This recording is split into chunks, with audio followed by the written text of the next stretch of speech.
Bueno, voy a hablar de Galdós y La Mancha, que es para lo que me habéis invitado. Bueno, es un tema precioso y muy amplio y, vamos, quisiera primero hablar sobre Cervantes y La Mancha. Como sabéis,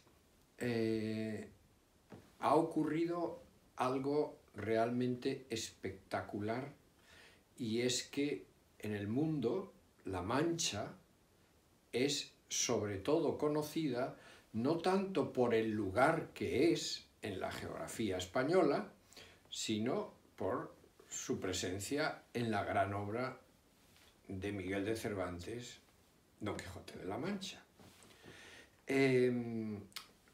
La Mancha le pasa lo mismo que a la ciudad italiana de Verona, donde William Shakespeare situó su famosa obra de teatro Romeo y Julieta, la obra clave de eso que llamamos el amor romántico, ¿no?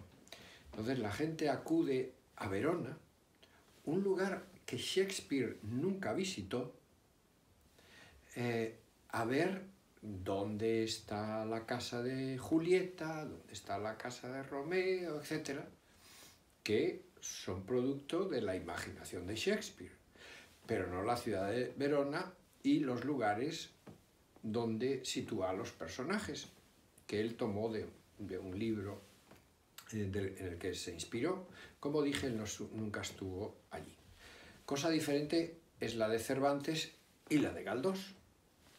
Pero en el fondo, esta maravillosa comarca de La Mancha es lo mismo en el, digamos, imaginario universal que la Verona de Shakespeare.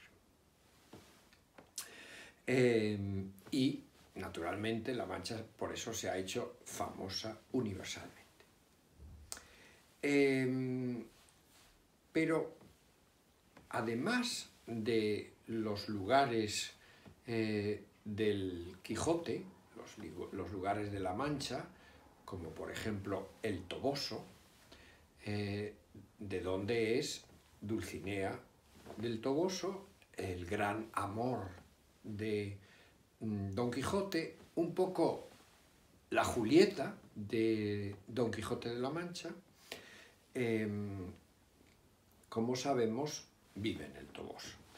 Y esta mujer es una idealización suele llamarse una idealización renacentista, porque esa Dulcinea en realidad no existía. Lo que sí existía era una convecina del Hidalgo, quiero decir, de Don Quijote, que se llamaba Aldonza Lorenzo, que era una mujer del pueblo, de la que Cervantes imagina y eleva al carácter de la bella Dulcinea. Entonces, estos entornos que aparecen en el Quijote, Puerto Lápice, Tomelloso, Quintanar de la Orden, Alcázar de San Juan, Ollas, Campo de Criptana, todos estos lugares son lugares físicos, pero que, claro, ocupan en el universo fantástico, en el imaginario universal, como ya hemos llamado antes, un lugar muy especial. Ahora, Galdós y su relación con La Mancha es un poco distinta, pero a la vez muy semejante. Como es bien sabido, el primer viaje que hace Galdós a La Mancha es en tren, cuando viene por primera vez a la península de su ciudad natal de Las Palmas de Gran Canaria en septiembre de 1862. Tenía entonces 19 años. Como sabéis, quizás nació en 1843. Como digo, estoy hablando de 1862. Y uno de los lugares en que históricamente sabemos que estuvo fue en Alcázar de San Juan. ¿Por qué en Alcázar de San Juan? Porque Alcázar de San Juan era y es, en cierta manera, un nudo ferroviario muy importante. En 1858, la reina Isabel II había inaugurado el tren que iba de Madrid a Alicante y una de las paradas principales era en Alcázar de San Juan. Entonces, cuando Galdós está viniendo de Cádiz, una parte la hace en tren, otra parte la hace en diligencia, y en Alcázar de San Juan, que había ya ese tren, lo toma para llegar a Madrid. Entonces este es su primer contacto, fuera de la lectura del Quijote, con Alcázar de San Juan. Quisiera deciros que luego Galdós llega a Madrid y empieza a es un estudiante de Derecho, pero no le interesa mucho el Derecho y se dedica al periodismo, en principio. Antes de ser novelista es periodista, y uno de los artículos más bonitos que él publica es sobre Toledo en la Revista de España, una revista importantísima en la época, que él incluso llegó a dirigir y donde publicó otras obras como Doña Perfecta, en la que también aparece el tren, como enseguida comentaré. Este artículo sobre Toledo es un artículo precioso, donde explica las maravillas de esta ciudad, que visitará y será una de las ciudades más importantes en su biografía. En las ciudades importantes, además de la ciudad natal, Las Palmas de Gran Canaria, además de Madrid, donde vivió muchos años, y Santander, donde tuvo la única casa en propiedad, la famosa Chalet de San Quintín, y donde fue donde vivió muy contento, entre otras de las ciudades que son sus favoritas, y quizás la primera, después de esas tres donde residía, es Toledo, donde también residió por algún tiempo, pero todavía volveremos a ese tema. Quisiera deciros que en 1876 ya Galdós sigue siendo periodista, pero sobre todo se dedica a escribir novelas. Y en 1876 publica una de sus novelas más representativas, Doña Perfecta. Doña Perfecta es la historia de una ciudad episcopal española, no está muy bien identificada, o él no la quiere identificarla, él la llama Orbajosa, y que es una especie de mezcla de su ciudad natal, Las Palmas, y otras ciudades episcopales españolas, como pueden ser la ciudad de Astorga o Nájera. Esta ciudad orbajosa, o esta historia de Doña Perfecta, cuenta la llegada de un joven ingeniero, José Rey, Pepe Rey, que va a casarse con la hija de esta señora, Doña Perfecta, que es el ejemplo de la tradición española. Mientras que Pepe Rey es un ingeniero que ha viajado por Europa, que ha estado en Alemania, etc. Y Galdós, curiosamente, ¿qué pone al comienzo de Doña Perfecta? ¿Y cómo llega Pepe Rey a Orbajosa? En tren. Es decir, el ingeniero, el símbolo del progreso, llega a Orbajosa en tren. Aquí ponerle también, ¿verdad? Irle poniendo los lugares de los que hemos estado hablando hace un momento, ¿no? Como hablábamos de Alcázar de San Juan.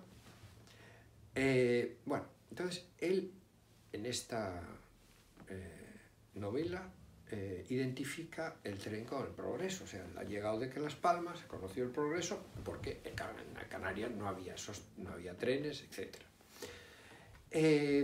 Luego también él entra en contacto con un manchego, precisamente de Alcázar de San Juan, extraordinario, un gran pintor, Ángel Lizcano Monedero, que era más o menos de su edad. Ángel Lizcano nació en 1846 y Galdós dijimos en el 43.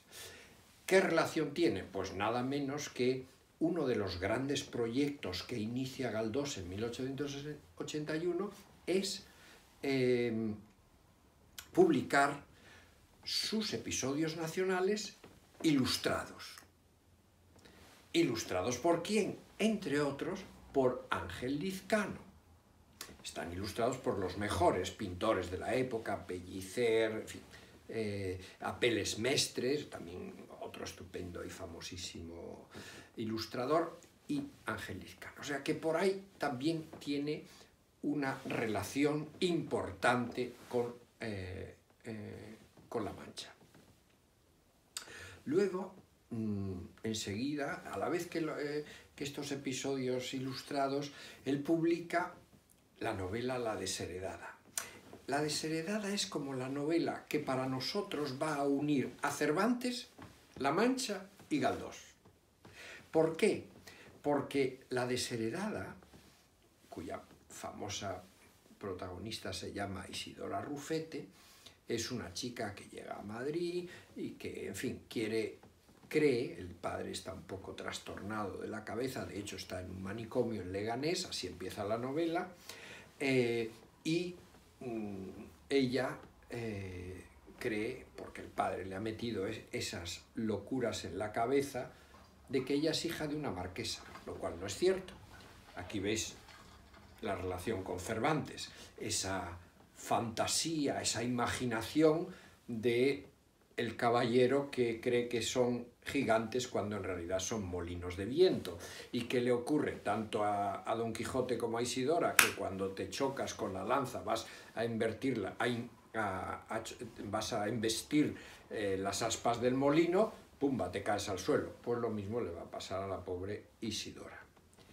Pero en esta novela aparece un personaje extraordinario que se llama el doctor Augusto Miquis. Es un personaje entrañable. De hecho, yo siempre he pensado que es un doble de Galdós.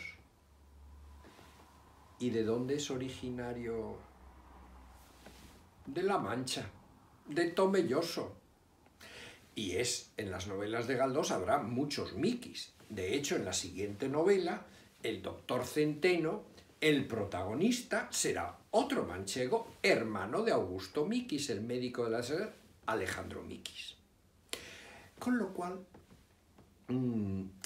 vemos que Galdós está enhebrando ese mundo cervantino con el mundo galdosiano. Y esa manera de enhebrarlo es muy importante, porque ¿cómo lo hace? El hidalgo, el que quiere, el hidalgo cervantino ahora es un médico. Y aquí os estoy dando ya una de las notas importantes de Galdós en La Mancha, la modernización. El hidalgo es ahora una profesión liberal de un médico de La Mancha. Bueno, aparece muchas veces más en La Mancha en la obra de Galdós. Quizás uno de los más conocidos, y os voy a leer un pequeño pasaje, es en Fortunata y Jacinta. Fortunata y Jacinta es su gran obra novelesca, que publicó en 1886-87. Es una obra muy larga y muy... Bueno, pues en esta obra los protagonistas, el protagonista es Juanito Santa Cruz, un señorito, típico señorito madrileño, que no tiene ninguna profesión, excepto la de vaguear. Bueno, total, este chico se casa con Jacinta, una chica encantadora, etc. Y van de viaje de novios. Y os leo un pequeño trocito de la quinta parte, del quinto capítulo de la primera parte, que dice así. Primero han ido a Zaragoza y luego Juanito pensaban volver a Madrid, pero en el viaje de novios, pero dice, no, vamos a Sevilla. Recordar que además del tren que pasaba por Alcázar de San Juan para ir a Alicante, había también una línea que se estaba construyendo ya en 1858, pero que luego se termina, que va a Andalucía. Y en Andalucía os voy a leer lo que dice Galdós en este viaje de novios. Dice, aquella dichosa Mancha era un narcótico, porque los dos cuando entran por la Mancha se habían dormido. Por fin bajaron en Alcázar de San Juan, a medianoche, muertos de frío. Allí esperaron el tren de Andalucía, tomaron chocolate y vuelta a rodar por otra zona manchega, la más ilustre de todas, la argamasillesca. Qué bonita esta cita de Galdós. Entonces, de Argamasilla, claro, por supuesto. Entonces, como veis, está muy presente Galdós, La Mancha en Galdós. También es muy conocido otro artículo que se titula El Toboso, que publicó Galdós en 1916, bastante después, sobre viejas ciudades viejas, y entonces lo inauguró esa serie con El Toboso, este artículo. Y este artículo, El Toboso, es un artículo precioso, donde él cuenta cuando llega allí y se planta ante la iglesia, y entonces en el artículo empieza a recordar el diálogo entre Sancho Panza y Don Quijote ante esa misma iglesia de Toboso.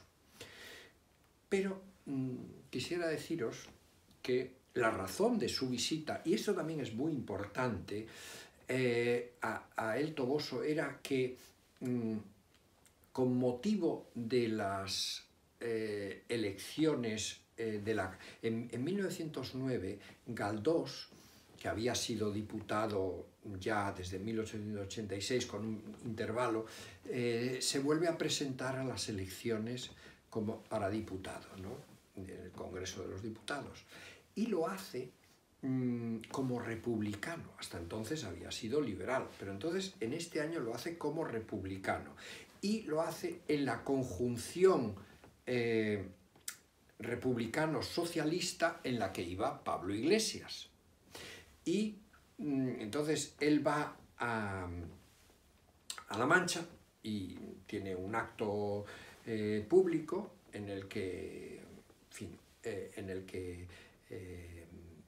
en Quintanar de la Orden tiene un acto público donde acudieron 5.000 personas, y en ese acto público, un acto político, era de 1909, que fue una campaña muy exitosa porque salió elegido por Madrid luego por 42.000 votos en esas elecciones. 2.000 más que Pablo Iglesias, algo de lo que él estaba muy orgulloso. Entonces, como digo, este hombre le vemos que tiene toda una trayectoria que le une a La Mancha. Ahora, igual que cuando hablamos de Cervantes y La Mancha, ya dijimos que pertenece, esa Mancha ya pertenece, es un lugar casi más importante que el mismo geográfico, está en todo el mundo sabe lo que es La Mancha, por Cervantes.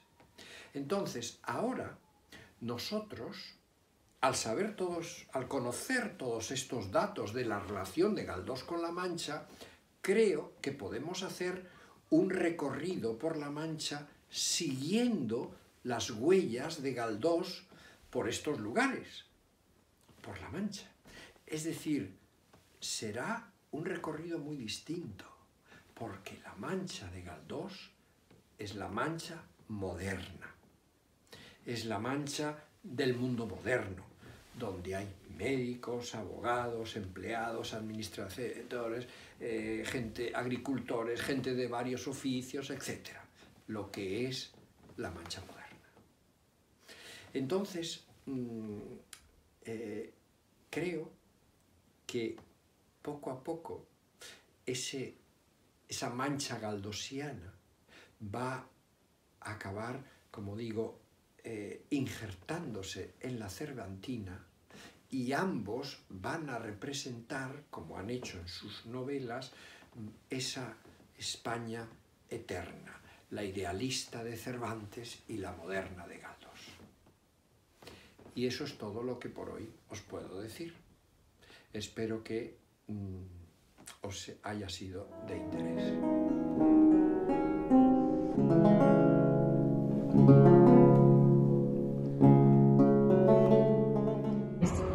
Buenos días, me encuentro en la Oficina de Turismo de Castilla-La Mancha para conmemorar el centenario de la muerte de Galdós, que tanto amó esa tierra y a la cual también le dedicó muchos de sus personajes, como la familia Miquis en el Toboso.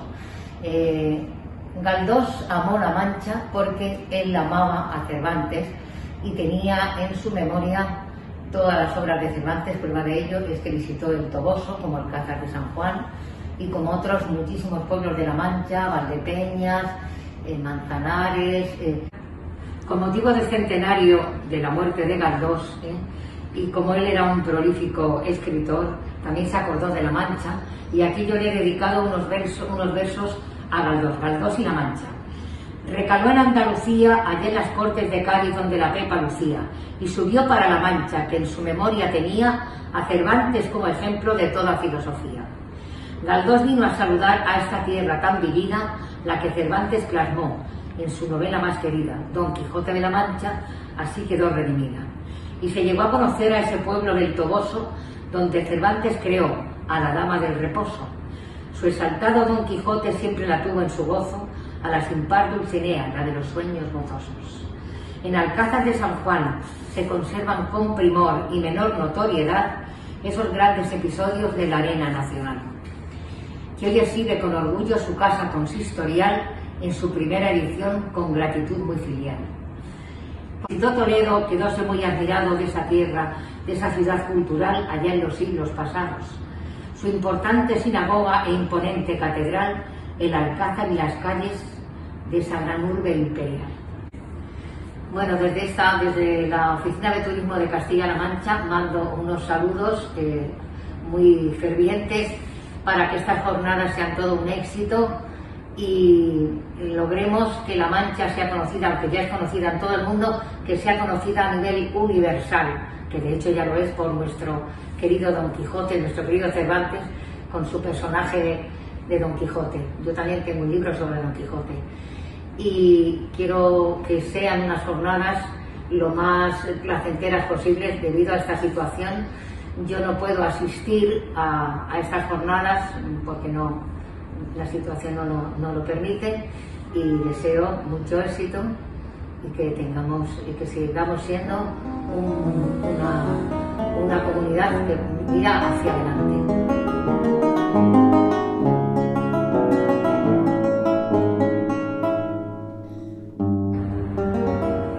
Muy buenos días.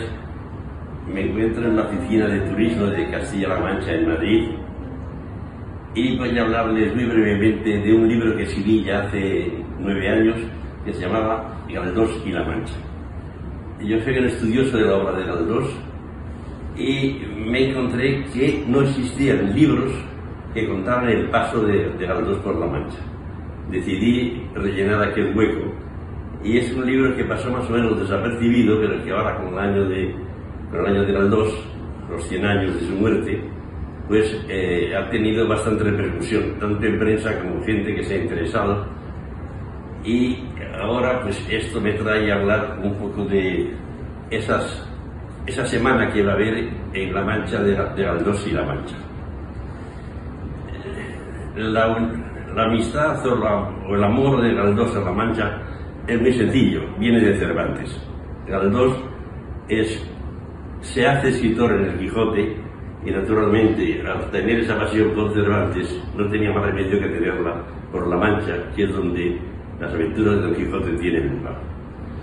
Galdós no era un personaje muy dado al paisajismo. Le interesaba tanto la figura humana que los paisajes para él eran el escenario de desarrollo de la acción de los hombres. Pero en cambio sí dejó en Bailén una maravillosa descripción de la Mancha que ha pasado a las antologías como modelo de descripción paisajística. Pero para mí lo más importante de Galdós son la cantidad de personajes manchegos que pasan por sus obras. Algunos importantísimos, como Nazarín, que nació en Miguelturra, o Doña Leandra, que había nacido en Peralvillo, que eso es de Ciudad Real, ¿no? Y la traen a Madrid. Esta señora es tan manchega que no se acostumbra a Madrid y va buscando a los personajes manchegos que se encontraban por las calles. A ella, cuando la llevan a la calle de Toledo, que es el sur de Madrid, ella se encuentra más feliz, porque ella va a todos los mesones donde llegaban los ordinarios de Valdepeñas, de Daimiel, que traían productos manchegos. Y es un personaje absolutamente apasionante. Ella se da cuenta que, viviendo en Madrid, que la Mancha está en todo el mundo y que Madrid, por lo menos el sur de Madrid, también es la Mancha, cosa que llevaba razón, porque estamos hartos de oír que Madrid es la capital manchega más importante, porque la Mancha empieza cuando termina el Guadalajara, según los árabes. Seguimos más. Sí quisiera añadir que en la última parte del libro es un capítulo titulado El Toboso, que Galdós escribió ya bastante anciano. Este artículo es muy importante porque no está ni en las obras completas. Entonces yo descubrí este artículo y lo incorporé al texto, porque el Toboso era para Galdós, que conocía muy bien el Toboso, tenía amigos, una ciudad maravillosa, donde dice, en el Toboso no ha pasado nada, pero había pasado todo, ¿no? Es decir, tú vas a Nicaragua, vas a Noruega, vas a París y hablas del Toboso y todo el mundo sabe que el Toboso existió, mucho más que grandes ciudades importantes. También hay que decir que Galdós tuvo una pasión absoluta por Toledo. Allí está su novela Ángel Guerra. Es decir, en general se encontraba muy a gusto en la Mancha y también con el idioma que hablamos los manchegos. Bueno, y no quisiera despedirme sin dar las gracias a los manchegos que han decidido hacer esta ruta de Galdós, porque yo me dedico a programar Galdós por todo el mundo y me parece maravilloso. Mucho me gustaría hacer esa ruta, pero ya en abril iba a ir al Cauce de San Juan y el Toboso, pero la pandemia me impidió. Deseo que sea una semana muy feliz para todos y que Galdós ocupe entre los manchegos el lugar que se merece.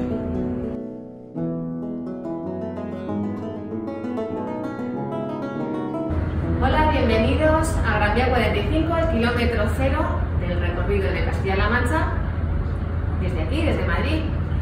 En esta ocasión os presentamos la oficina, es un punto de información turística, pero también de artesanía, de cultura, de espacios naturales, cualquier información que podamos utilizar para sorprender y para descubrir una región como la nuestra.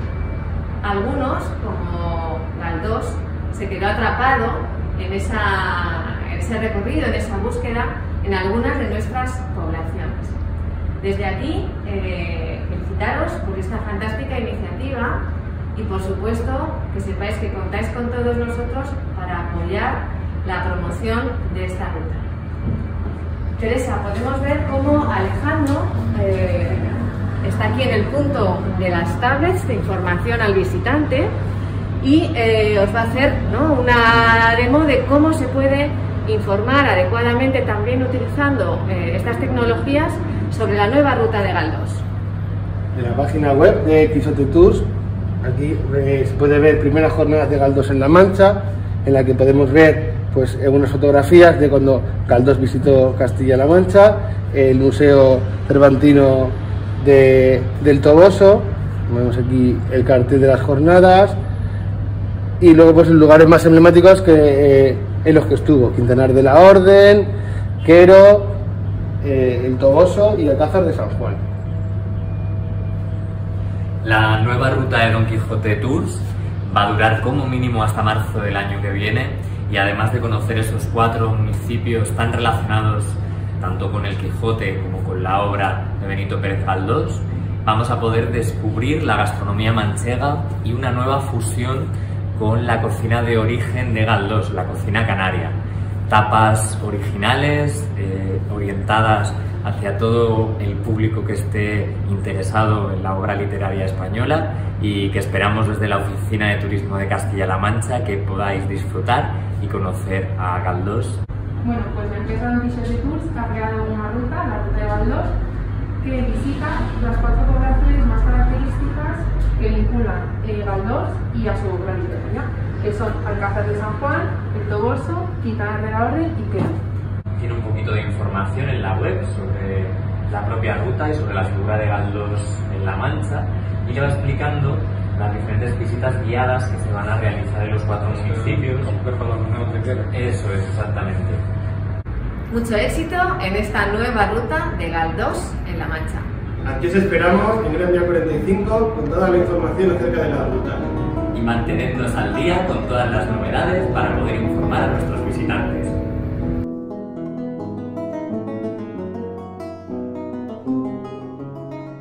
Buenas tardes.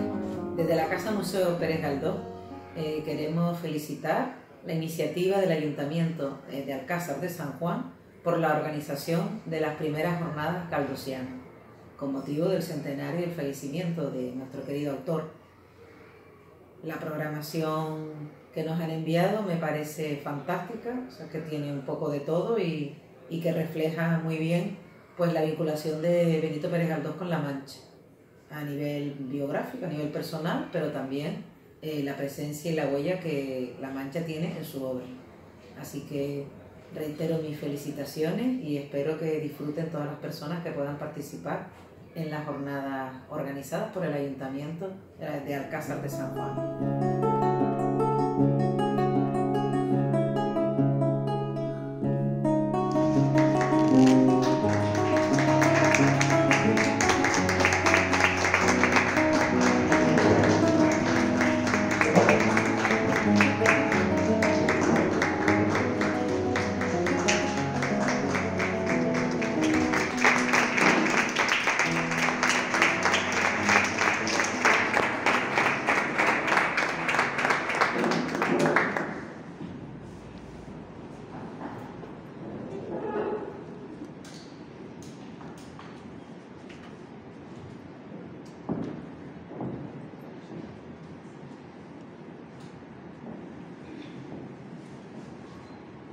Galdós no fue solo el más alto narrador español desde Cervantes, el más popular y querido por sus lectores.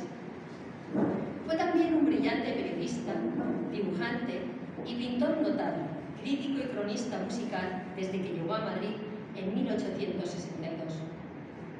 Fue también un referente intelectual y moral, la persona sabia e indulgente que dio a conocer las plurales tierras de España. Fue incluso diputado a Cortes por la remota ciudad de Guayana, en Puerto Rico, y un observador clarividente de las malandanzas históricas del país, no solo de su tiempo, sino de los días más alejados de los confines de su propia memoria. Hoy aquí, en Alcázar de San Juan, queremos rendirle un pequeño homenaje en el centenario de su muerte con una función literaria y musical. Los alumnos del Aula Municipal de Cultura leerán fragmentos de algunas de sus obras y Gorka nos acompañará con la guitarra. Son 6 las obras que hemos seleccionado. Empezaremos por Fortunata y Jacinta, donde hay una clara referencia a nuestro pueblo, lugar de tránsito y descanso para todos aquellos que viajaban en tren hacia Levante o Andalucía.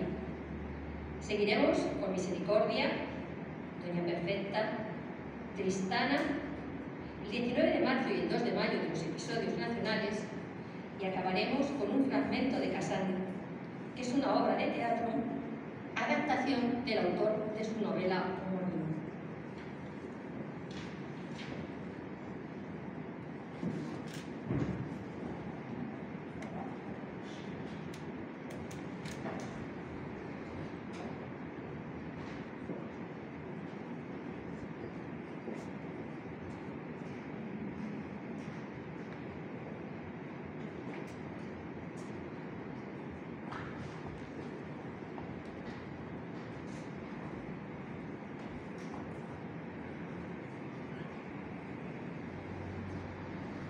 Fortunata y Jacinta. Al pronto, Jacinta se entristeció. Ya tenía deseos de ver a sus hermanas, a su papá y a sus tíos y suegros, pero la idea de prolongar un poco aquel viaje tan divertido conquistó en breve su alma. Andar así, llevados en las alas del tren, que algo tiene siempre para las almas jóvenes de dragón de fábula, era tan dulce, tan entretenido. Vieron la opulenta ribera del Júcar, pasaron por Alcira, cubierta de azahares, por Játiva la risueña, después vino Montesa, de feudal aspecto, y luego Almansa, en territorio frío y desnudo. Los campos de viñas eran cada vez más raros, hasta la severidad del suelo les dijo que estaban en la angusta Castilla.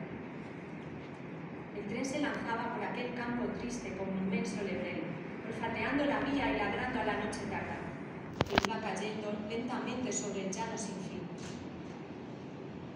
Igualdad, palos de telégrafo, cabras, charcos, matorrales, tierra gris, inmensidad horizontal sobre la cual parecen haber corrido los mares poco a poco. El humo de la máquina alejándose en bocanadas majestuosas hacia el horizonte, las guardesas con la bandera verde señalando el paso libre que parece el camino de lo infinito, bandadas de aves que vuelan bajo, y las estaciones haciéndose esperar mucho como si tuvieran algo bueno. Jacinta se durmió, y Juanito también. Aquella dichosa mancha era un narcótico. Por fin bajaron en Alcázar de San Juan, a medianoche, muertos de frío. Allí esperaron al tren de Andalucía. Tomaron chocolate y vuelta a rodar por otra zona manchega, la más ilustre de todas, la argamasillesca.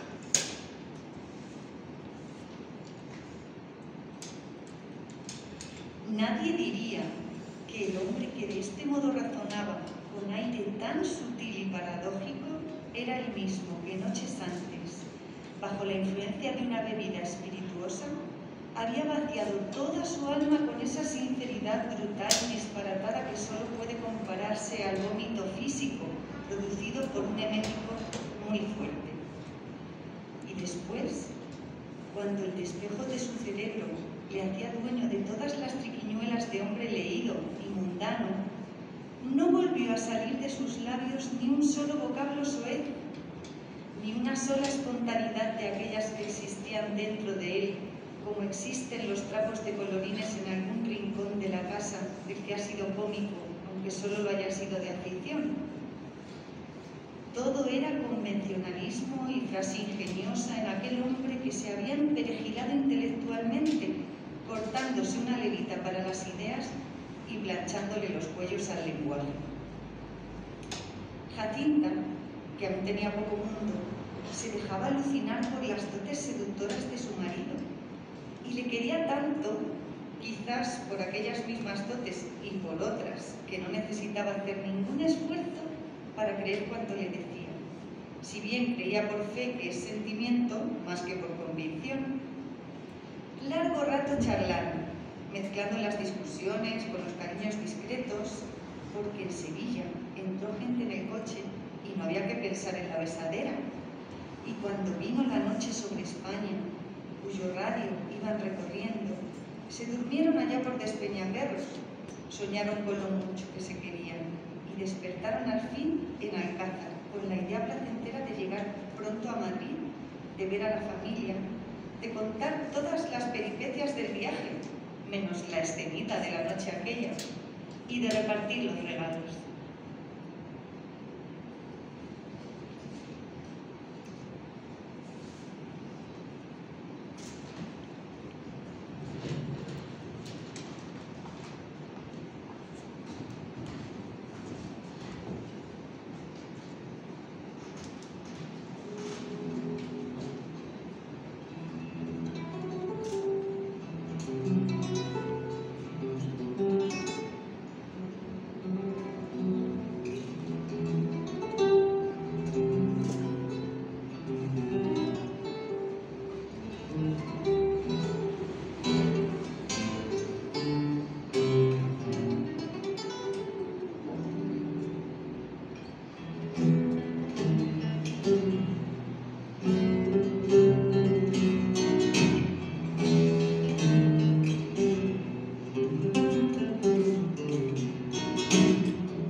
Misericordia. Tipo contrario al de la burlada, era el de la señá casiana. Alta, huesuda, flaca. Si bien no se apreciaba fácilmente su delgadez por llevar, según dicho de la gente maliciosa, mucha y buena ropa debajo de los pingajos. Su cara larguísima, como si por máquina se la estiraran todos los días, oprimiéndole los carrillos, era de lo más desapacible y feo que puede imaginarse, con los ojos reventones, espantados, sin brillo ni expresión, ojos que parecían ciegos, sin serlo, la nariz de gancho, desairada, a gran distancia de la nariz, la boca, de labios delgadísimos y por fin el maxilar, largo y huesudo. Si vale comparar rostros de personas con rostros de animales, y si para conocer a la burlada podríamos imaginarla como un gato que hubiera perdido el pelo en una riña seguida de un chapuzón, digamos que era la casiana como un caballo viejo, y perfecta su semejanza con los de la plaza de toros, cuando se tapaba con venda oblicua uno de los ojos, quedándose con el otro libre para el fisgoneo y vigilancia de sus cofrades. Como en toda región del mundo, hay clases, sin que se exceptúen de esta división capital las más ínfimas jerarquías. Allí no eran todos los pobres lo mismo. Las viejas, principalmente, no permitían que se alterase el principio de distinción capital. Las antiguas, o sea, las que llevaban ya 20 o más años de pedir en aquella iglesia, disfrutaban de preeminencias que por todos eran respetadas, y las nuevas no tenían más remedio que conformarse. Las antiguas disfrutaban de los mejores puestos, y a ellas solas se concedía el derecho de pedir dentro, junto a la pila de agua bendita. Como el sacristán o el coadjutor, alterasen esta jurisprudencia en beneficio de alguna nueva, ya les había traído que hacer. Armábase tal tumulto que en muchas ocasiones era forzoso acudir a la ronda o a la pareja de vigilancia. En las limosnas colectivas y en los repartos de bonos llevaban preferencia las antiguas. Y cuando algún parroquiano daba una cantidad cualquiera para que fuese distribuida entre todos, la antigüedad reclamaba el derecho a la repartición, apropiándose la cifra mayor, si la cantidad no era fácilmente divisible en partes iguales. Fuera de esto, existían la preponderancia moral, la autoridad tácita adquirida por el largo dominio, la fuerza invisible de la anterioridad. Siempre es fuerte el antiguo, como el novato siempre es débil, con las excepciones que pueden determinar en algunos casos los caracteres. La casiana, carácter duro, dominante, de un egoísmo elemental, era la más antigua de las antiguas. La burlada, levantisca, revoltosilla, picotera y maleante, era la más nueva de las nuevas. Y con esto queda dicho que cualquier suceso trivial o palabra baladí era el fulminante que hacía brotar entre ellas la chispa de la discordia.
No oyó las últimas palabras del tío Licurgo, porque iba distraído y algo meditabundo.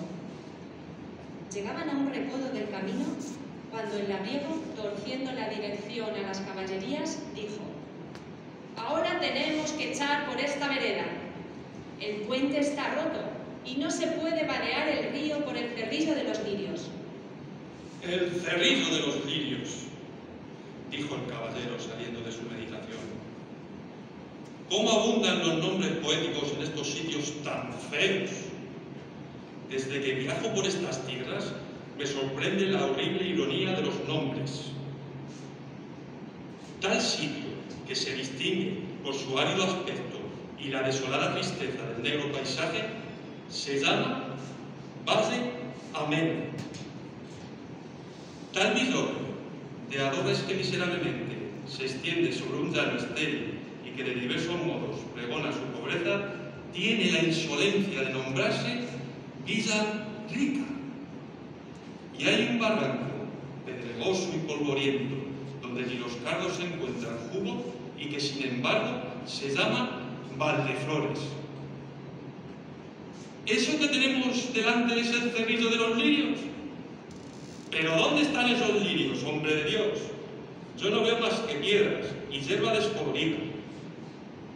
Llamen a eso el cerrillo de la desolación y hablarán a derechas. Exceptuando Villaurrenda, que parece haber recibido al mismo tiempo el nombre y la hechura, todo aquí es ironía. Palabras hermosas, realidad prosaica y miserable. Los ciegos serían en este país, que para la lengua es paraíso y para los ojos infierno.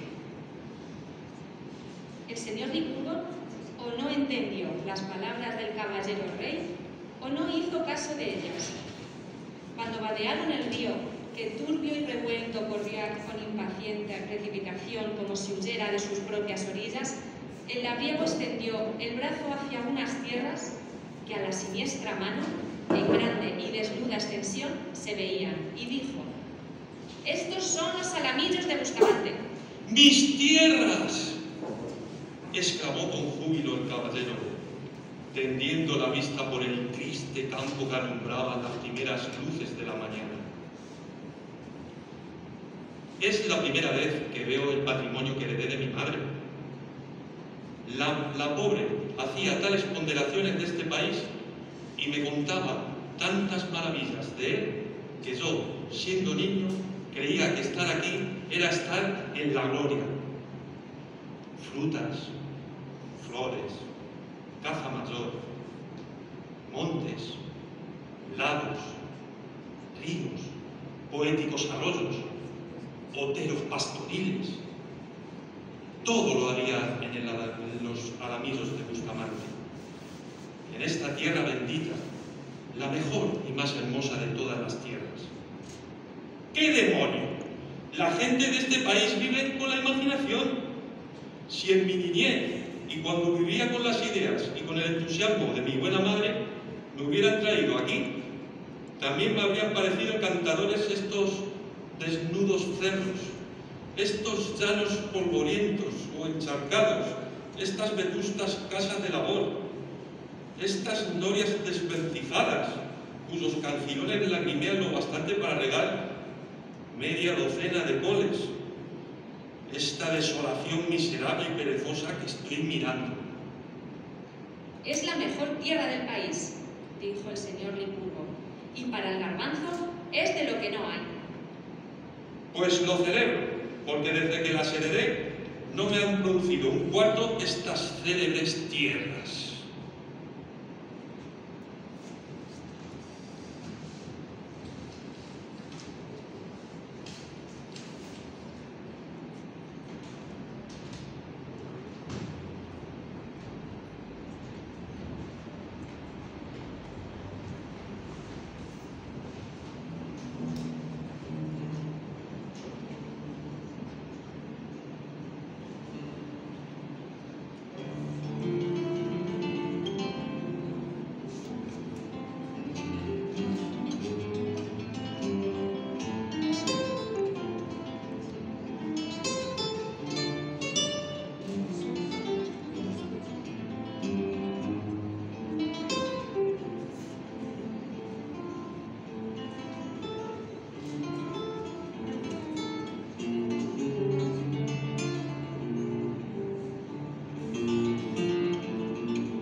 Mira tú, decía Tristana, a la que, más que su sirviente, era para ella una fiel amiga.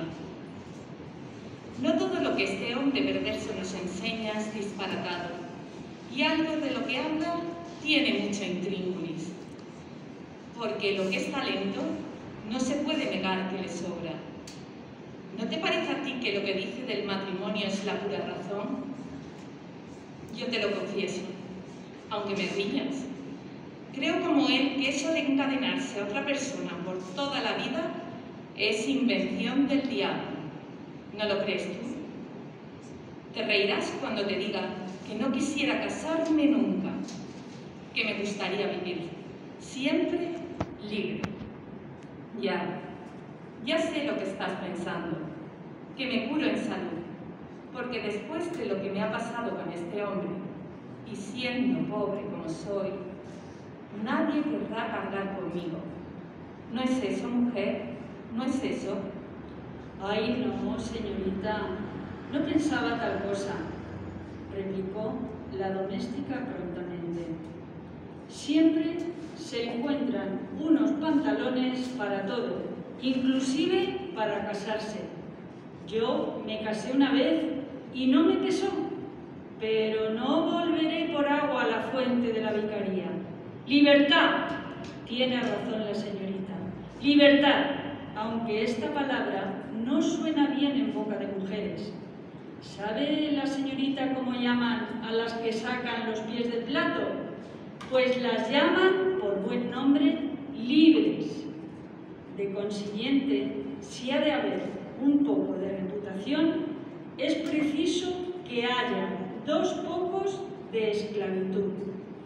Si tuviéramos oficios y carreras las mujeres, como los tienen esos vergantes de hombres, ¡anda con Dios! Pero fíjese, solo 3 carreras pueden seguir las que visten faldas, o casarse, ¿qué carrera es? O el teatro, vamos, ser cómicas, que es buen modo de vivir. O no quiero nombrar lo otro, figúreselo.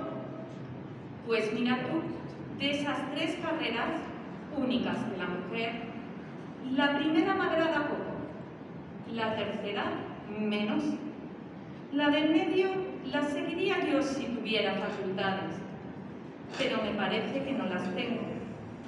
Ya sé que es difícil eso de ser libre y honrada. ¿Y de qué vive una mujer no poseyendo rentas? Si nos hiciéramos médicas, abogadas, siquiera boticarias o escribanas, ya que no ministras y senadoras, vamos, podríamos, pero cosiendo, calcula las puntadas que hay que dar para mantener una casa. Cuando pienso lo que será de mí, me dan ganas de llorar. Ay, pues si yo sirviera para monja, ya estaría pidiendo plaza en cualquier convento. Pero no vale. No para encerronas de toda la vida. Yo quiero vivir, ver mundo y enterarme de por qué y para qué nos han traído a esta tierra en que estamos. Yo quiero vivir y ser libre. Y otra cosa, ¿y no puede una ser pintora y ganarse el pan pintando cuadros bonitos? Los cuadros valen muy caros. Por uno que solo tenía unas montañas allá lejos, con 4 árboles secos más acá, y en primer término un charco y 2 patitos, dio mi papá 1000 pesetas. Aunque ya ves, ¿no podría una mujer meterse a escritora y hacer comedias, libros de rezo, o siquiera fábulas, señor? Pues a mí me parece que esto es fácil. Puedes creerme que estas noches últimas, desvelada, no sabiendo cómo entretener el tiempo, he inventado no sé cuántos dramas de los que hacen llorar y piezas de las que hacen reír y novelas de muchísimo enredo y pasiones tremendas y qué sé yo. Lo malo es que no sé escribir. Quiero decir, con buena faltas de gramática y hasta de ortografía. Pero ideas, lo que llamamos ideas, creo que no me faltan. Ay, señorita.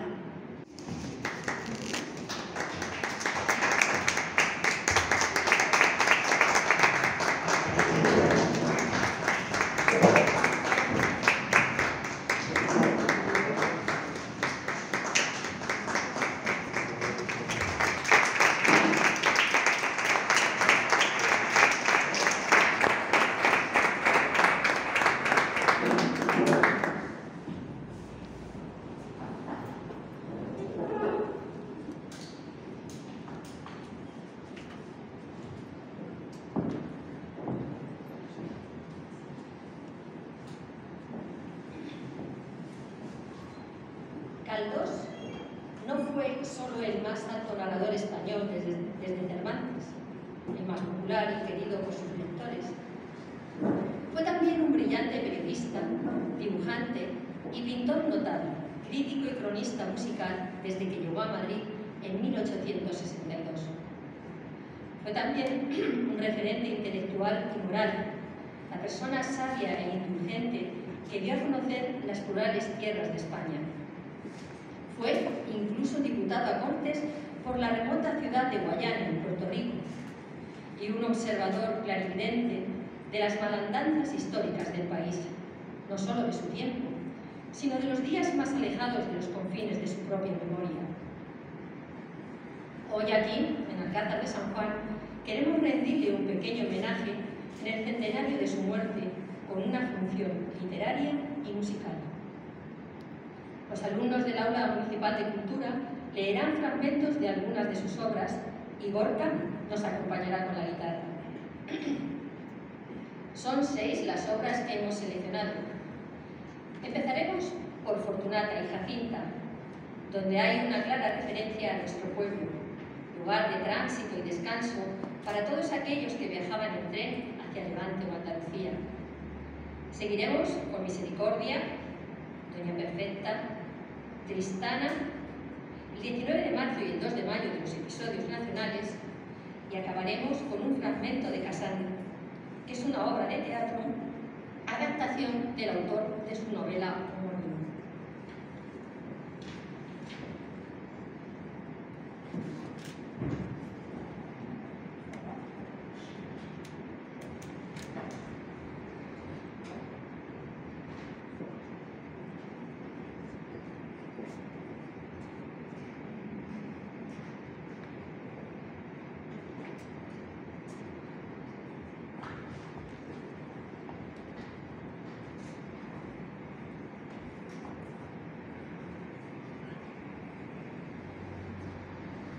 Fortunata y Jacinta.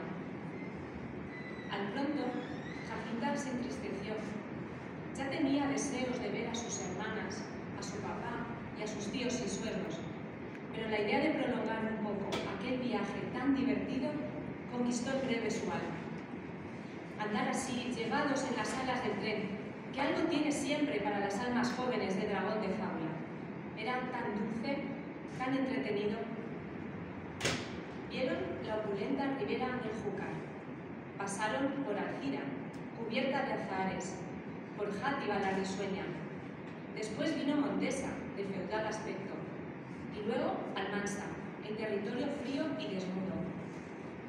Los campos de viñas eran cada vez más raros, hasta la severidad del suelo les dijo que estaban en la angusta Castilla. El tren se lanzaba por aquel campo triste como un inmenso lebrel, olfateando la vía y ladrando a la noche tarda, que iba cayendo lentamente sobre el llano sin fin. Igualdad, palos de telégrafo, cabras, charcos, matorrales, tierra gris, inmensidad horizontal sobre la cual parecen haber corrido los mares poco agua. El humo de la máquina alejándose en bocanadas majestuosas hacia el horizonte, las guardesas con la bandera verde señalando el paso libre que parece el camino de lo infinito, bandadas de aves que vuelan bajo, y las estaciones haciéndose esperar mucho como si tuvieran algo bueno. Jacinta se durmió, y Juanito también. Aquella dichosa mancha era un narcótico. Por fin, bajo bajaron en Alcázar de San Juan a medianoche, muertos de frío. Allí esperaron al tren de Andalucía. Tomaron chocolate y vuelta a rodar por otra zona manchega, la más ilustre de todas, la Argamasillesca.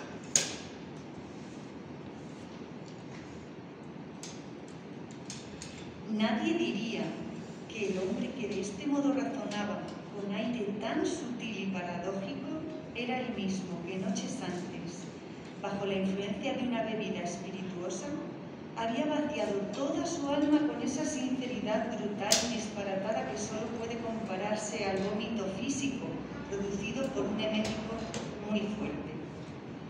Y después, cuando el despejo de su cerebro le hacía dueño de todas las triquiñuelas de hombre leído y mundano, no volvió a salir de sus labios ni un solo vocablo soez, ni una sola espontaneidad de aquellas que existían dentro de él, como existen los trapos de colorines en algún rincón de la casa del que ha sido cómico, aunque solo lo haya sido de afición. Todo era convencionalismo y frase ingeniosa en aquel hombre que se había emperejilado intelectualmente, cortándose una levita para las ideas y blanchándole los cuellos al lenguaje. Jacinta, que aún tenía poco mundo, se dejaba alucinar por las dotes seductoras de su marido y le quería tanto, quizás por aquellas mismas dotes y por otras, que no necesitaba hacer ningún esfuerzo para creer cuanto le decía, si bien creía por fe que es sentimiento más que por convicción. Largo rato charlaron, mezclando las discusiones con los cariños discretos, porque en Sevilla entró gente en el coche y no había que pensar en la besadera. Y cuando vino la noche sobre España, cuyo radio iban recorriendo, se durmieron allá por Despeñaperros, soñaron con lo mucho que se querían y despertaron al fin en Alcázar, con la idea placentera de llegar pronto a Madrid, de ver a la familia, de contar todas las peripecias del viaje, menos la escenita de la noche aquella, y de repartir los regalos.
misericordia.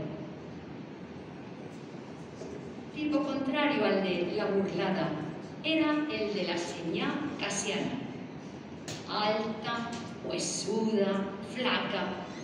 Si bien no se apreciaba fácilmente su delgadez por llevar, según dicho de la gente maliciosa, mucha y buena ropa debajo de los pingajos. Su cara larguísima, como si por máquina se la estiraran todos los días, oprimiéndole los carrillos, era de lo más desapacible y feo que puede imaginarse, con los ojos reventones, espantados, sin brillo ni expresión, ojos que parecían ciegos, sin serlo, la nariz de gancho, desairada, a gran distancia de la nariz, la boca, de labios delgadísimos y por fin el maxilar, largo y huesudo. Si vale comparar rostros de personas con rostros de animales, y si para conocer a la burlada podríamos imaginarla como un gato que hubiera perdido el pelo en una riña seguida de un chapuzón, digamos que era la Casiana como un caballo viejo, y perfecta su semejanza con los de la plaza de toros, cuando se tapaba con venda oblicua uno de los ojos, quedándose con el otro libre para el fisgoneo y vigilancia de sus cofrades. Como en toda región del mundo, hay clases, sin que se exceptúen de esta división capital las más ínfimas jerarquías. Allí no eran todos los pobres lo mismo. Las viejas, principalmente, no permitían que se alterase el principio de distinción capital. Las antiguas, o sea, las que llevaban ya 20 o más años de pedir en aquella iglesia, disfrutaban de preeminencias que por todos eran respetadas, y las nuevas no tenían más remedio que conformarse. Las antiguas disfrutaban de los mejores puestos, y a ellas solas se concedía el derecho de pedir dentro, junto a la pila de agua bendita. Como el sacristán o el coadjutor alterasen esta jurisprudencia en beneficio de alguna nueva, ya les había caído que hacer. Armábase tal tumulto que en muchas ocasiones era forzoso acudir a la ronda o a la pareja de vigilancia. En las limosnas colectivas y en los repartos de bonos llevaban preferencia las antiguas. Y cuando algún parroquiano daba una cantidad cualquiera para que fuese distribuida entre todos, la antigüedad reclamaba el derecho a la repartición, apropiándose la cifra mayor, si la cantidad no era fácilmente divisible en partes iguales. Fuera de esto, existían la preponderancia moral, la autoridad tácita adquirida por el largo dominio, la fuerza invisible de la anterioridad. Siempre es fuerte el antiguo, como el novato siempre es débil, con las excepciones que pueden determinar en algunos casos los caracteres. La Casiana, carácter duro, dominante, de un egoísmo elemental, era la más antigua de las antiguas.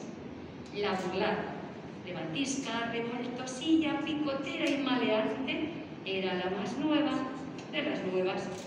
Y con esto queda dicho que cualquier suceso trivial o palabra baladí era el fulminante que hacía brotar entre ellas la chispa de la discordia.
porque iba distraído y algo meditabundo.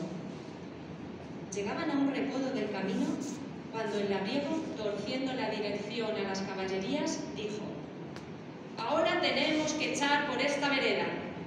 El puente está roto y no se puede vadear el río por el cerrillo de los lirios». «El cerrillo de los lirios», dijo el caballero saliendo de su meditación. «¿Cómo abundan los nombres poéticos en estos sitios tan feos? Desde que viajo por estas tierras me sorprende la horrible ironía de los nombres. Tal sitio que se distingue por su árido aspecto y la desolada tristeza del negro paisaje se llama Valle Ameno. Tal villorrio de adobes que miserablemente se extiende sobre un llano estéril y que de diversos modos pregona su pobreza, tiene la insolencia de nombrarse Villa Rica.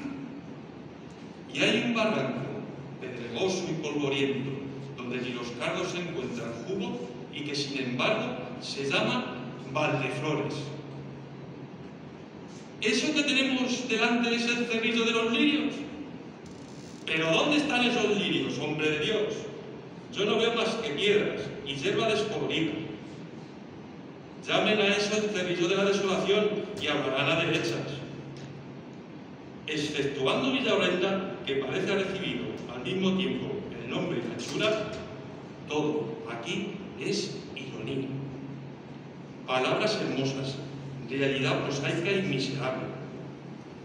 Los ciegos serían en este país, que para la lengua es paraíso y para los ojos infierno. El señor Licurgo o no entendió las palabras del caballero rey o no hizo caso de ellas. Cuando vadearon el río, que turbio y revuelto corría con impaciente precipitación como si huyera de sus propias orillas, el labriego extendió el brazo hacia unas tierras que a la siniestra mano, en grande y desnuda extensión, se veían, y dijo: «Estos son los alamillos de Bustamante». «¡Mis tierras!», exclamó con júbilo el caballero, tendiendo la vista por el triste campo que alumbraban las primeras luces de la mañana. «Es la primera vez que veo el patrimonio que heredé de mi madre.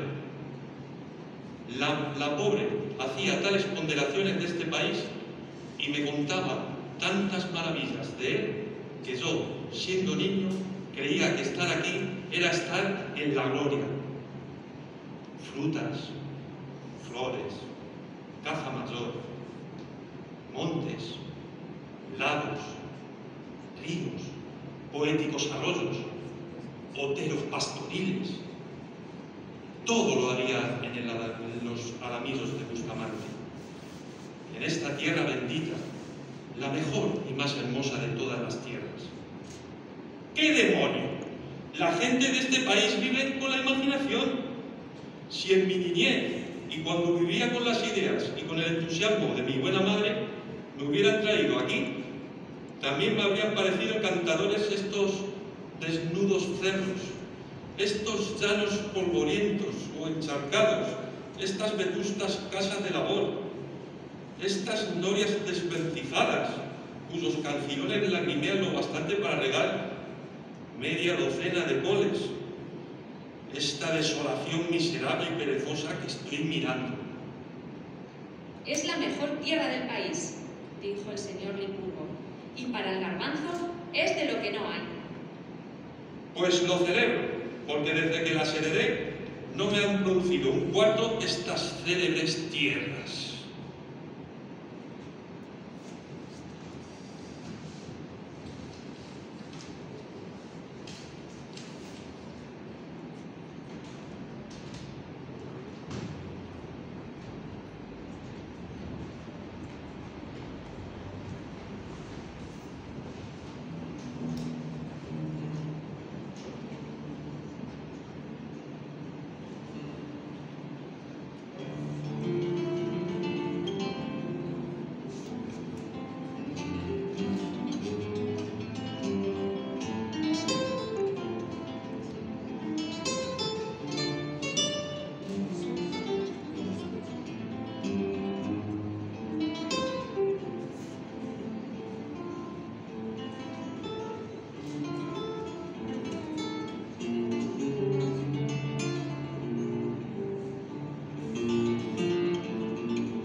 de mis entrañas nacidos y no de las tuyas estériles.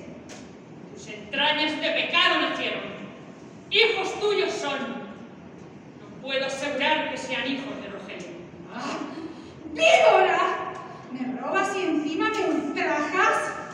Espérate. ¡Llegó tu hora! ¿Qué haces? ¡Matarte! He venido con la resolución de matarte si no me devuelves mis hijos. Casandra, mujer.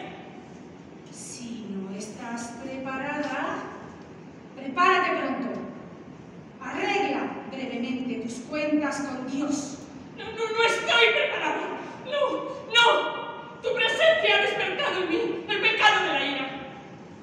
Pues deséchalo pronto. A los condenados a muerte se les concede espacio para el arrepentimiento. Yo te lo concedo. Condenado. Soy menos dura que tú. Morir. No podrás matarme. Dios no lo consentirá.